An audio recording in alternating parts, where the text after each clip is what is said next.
আসসালামু আলাইকুম। আমি মোহাম্মদ আবদুল্লাহ। আমরা গত রমজানে সপরিবারে ইসলাম ধর্ম গ্রহণ করি।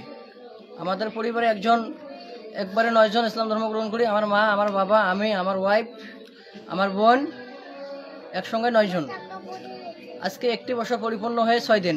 আজকে ঈদ, আমাদের জন্য দোয়া করবেন। ঈদ মোবারক। আর আমার এই ভিডিওটা অবশ্যই সারা বিশ্বকে দেখার জন্য আপনাদের কাছে অনুরোধ রইল। আমরা নবমুসলিম যে এটা অবশ্যই সারা বিশ্ব জানুক এবং আমাদের ইসলামের পথে আসুক। ইসলামের যে এত শান্তি, আমরা নবমুসলিম, আমরা যখন হিন্দু ছিলাম আমরা সঠিকটা জানি নেই, আজকে আমরা সঠিকটা জানি। এই জন্য আমাদের হৃদয়ে এত শান্তি। আজকে 29টা রোজা করে ঈদ করতেছি, আসলেই অনেক শান্তি, আমরা অনেক হ্যাপি।